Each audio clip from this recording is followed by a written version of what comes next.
What if the pursuit of greatness isn't born from light, but from something far darker? What if the most dangerous part of you isn't your failure, but your ambition? Walter White wasn't always a villain. He was a man who walked the fine line between desperation and genius, between morality and madness.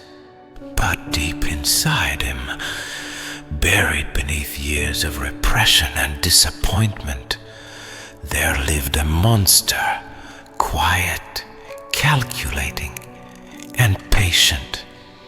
This is not a story of good versus evil. This is the anatomy of transformation, the shadow rising. And tonight, on UMBRA INSIGHT, we ask the forbidden question: what if your ambition is not your gift, but your curse? Welcome to the psychology of power, pride, and the shadow of ambition. Walter White was never just a chemistry teacher. He was brilliance suppressed, pride muted, potential suffocated under the weight of mediocrity. The world didn't fail him in loud, dramatic ways. It crushed him in silence. With every passing year, with every bill he couldn't pay, with every class of disinterested students, a little part of Walter began to rot. Not because he was evil, but because he was invisible. And here lies the root of the shadow. Carl Jung described the shadow self as the unconscious part of our psyche that holds our repressed desires, shame, envy, anger, and ambition. Walter's life was a perfect breeding ground for the shadow to thrive, because when a man's true nature is ignored, it doesn't disappear, it festers. You see, Walter wasn't addicted to money, he was addicted to mattering. When the diagnosis came, lung cancer, it wasn't death that frightened him, it was dying insignificant, forgotten, powerless. The shadow whispered to him then, and for the first time, he listened. He didn't become Heisenberg the moment he cooked his first batch. He became Heisenberg the moment he realized his life was a prison of politeness, a cage of humility. The meth empire wasn't a means to survive. It was a stage to unleash everything the world made him bury. And that's the paradox of ambition. Society teaches us to dream, but only within its rules. It celebrates success, but shames the hunger for power. Walter's transformation wasn't a glitch in the system. It was a mirror held up to it. He was what happens when you push a man to shrink for too long. Eventually, he grows fangs.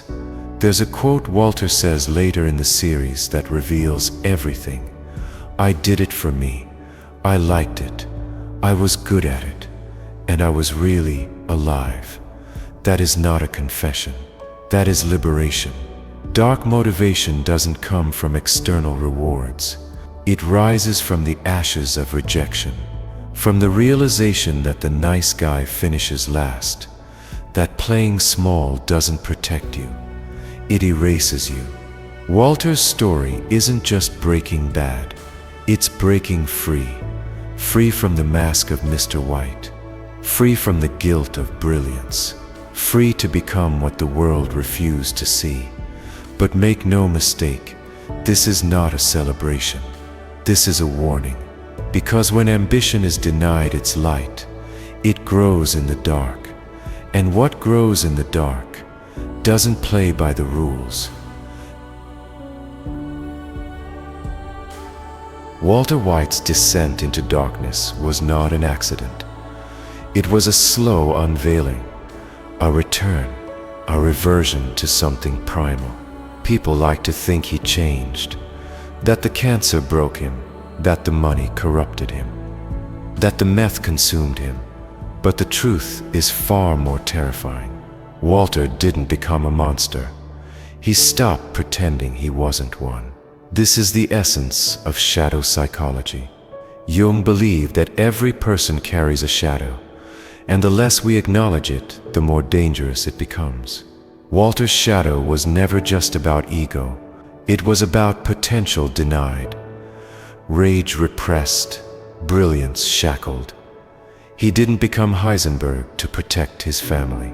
He became Heisenberg because for the first time in his life, he could finally express who he really was without apology. Remember that infamous moment in the show. "I am not in danger, Skylar. I am the danger." That wasn't bravado. That was identity. It was his shadow speaking. Not out of delusion, but recognition. The world never gave Walter permission to be powerful. So he took it, and this is where shadow work begins. Not with candles or crystals, but with brutal honesty. With asking the question, what part of myself have I buried so deep it started to rot? Walter buried his pride so long, it became poison. He allowed himself to be minimized, mocked, rejected.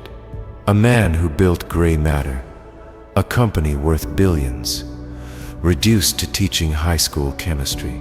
A man with a genius-level intellect, cleaning cars to survive. He swallowed humiliation for years, until his soul began to starve. This starvation is the birthplace of the shadow self. Not evil, not insanity. Hunger, and hunger left unacknowledged, always becomes dangerous. The meth lab wasn't a lab, it was a throne. It was the first time Walter had full control. Every measurement, every process, every decision was his. No committees, no oversight, no one to belittle his mind. In that blue glow, he wasn't Walter, the cancer patient. He was the architect of empire. You must understand this. The shadow isn't inherently destructive. It only becomes destructive when it's ignored for too long. Had Walter been seen, heard, valued earlier, he might have become a Nobel Prize winner, a pioneer, a leader. But the world wasn't ready for his full intensity.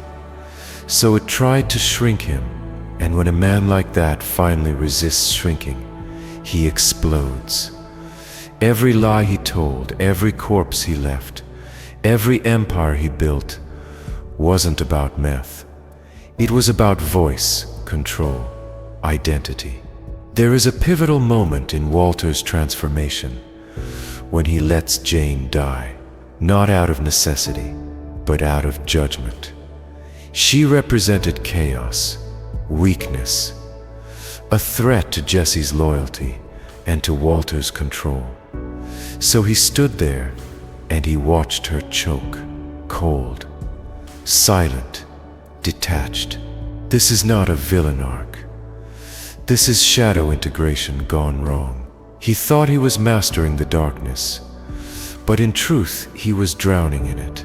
Because when you unleash the shadow without confronting your wounds, without doing the inner work, it doesn't liberate you, it consumes you. And yet here's the paradox. Even in that madness, Walter found a sense of purpose he never felt before. He was no longer invisible. He was feared, respected, alive. That is the seductive power of the shadow. It promises you control. It gives you fire, but if you're not careful, it burns everything you love. Let's pause here and look inward. Walter White is not just a character. He is a mirror, and if his story disturbs you, it's because some part of you recognizes the same buried hunger. What are you hiding? Not from the world, but from yourself. What emotion have you locked away because it was too loud, too inappropriate, too selfish? What part of you once screamed to be seen, only to be silenced because it didn't fit the version of you the world wanted? This is shadow work. It begins with a question most people are too afraid to ask. What do I secretly desire, but feel too ashamed to admit? Is it power, recognition, revenge, control, freedom? The shadow self doesn't only hold our darkness, it holds our suppressed brilliance. Walter White's downfall wasn't that he embraced his ambition, it's that he lied to himself about it. He masked it with nobility. He wrapped it in excuses. But at the core, he wanted to matter, to dominate, to become undeniable. That's not evil, that's honesty. The problem is, when you suppress that desire long enough, it mutates. You don't control it anymore. It controls you. So, take a moment. Write it down. One desire you've buried. One truth you've been scared to face. Don't judge it. Don't justify it. Just meet it. Because the moment you name your shadow, it loses its power over you. You are not weak because you feel anger. You are not bad because you want more. You are not broken because you crave intensity. You are human, but if you run from your shadow, you will become a stranger to yourself. Walter White lived two lives. By day, he was the humble teacher, the soft-spoken husband, the man who said thank you even when he was disrespected. By night, he became Heisenberg, the calculating genius, the feared name in the underworld, the embodiment of suppressed wrath. But the truth is, he always wore a mask, even before the meth, even before the empire, and so do you. We all wear masks to survive, masks of politeness, masks of success, masks of humility, masks that say, I'm okay, I'm fine, I'm harmless. But deep down, we know the truth. The real you isn't always kind. The real you isn't always calm. The real you has claws. And that's not something to be ashamed of. It's something to be integrated. Jung said, until you make the unconscious conscious, it will direct your life, and you will call it fate. Walter didn't make his shadow conscious. He unleashed it blindly, and the destruction that followed wasn't fate. It was his own ignorance. So ask yourself, what mask have you worn for too long? Who are you when no one's watching? Who would you be if you didn't have to be nice? Because if you don't confront that answer, your shadow will, and it won't ask permission. There's a difference between power and power rooted in truth. Walter White gained power, but he lost himself. He mistook control for healing, dominance for wholeness. Real power doesn't scream. It doesn't destroy. It stands quietly. It commands without asking. There's a quote from the series that reveals the final tragedy. Then maybe your best course would be to tread lightly. That wasn't a threat. It was prophecy. Walter had become untouchable, but also unrecognizable. Because when you ignore your wounds and only feed your ego, your power becomes poison. And that poison doesn't just kill others, it kills you. Shadow work isn't about becoming like Walter. It's about learning from him. It's about facing the parts of yourself you fear the most, so you don't become a slave to them. It's about standing in front of your own chaos and choosing not to run. It's about accepting your inner Heisenberg without letting him rule you. So tonight, ask yourself, what truth have you denied for too long? What part of you needs to be reclaimed? What would happen if you stopped apologizing for who you really are? Because the shadow is not your enemy. It's your power source, but power without awareness becomes destruction. So here we are, after all the lies, all the broken glass, all the silence turned into screams. Walter White stands before us, not just as a cautionary tale, but as a mirror.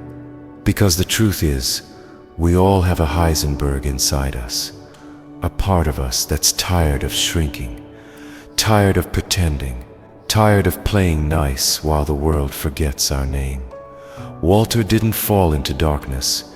He returned to a self that had always been there, starved, ignored, and desperate to be seen. That's the paradox of the shadow. It's not evil. It's the part of you that refused to die quietly.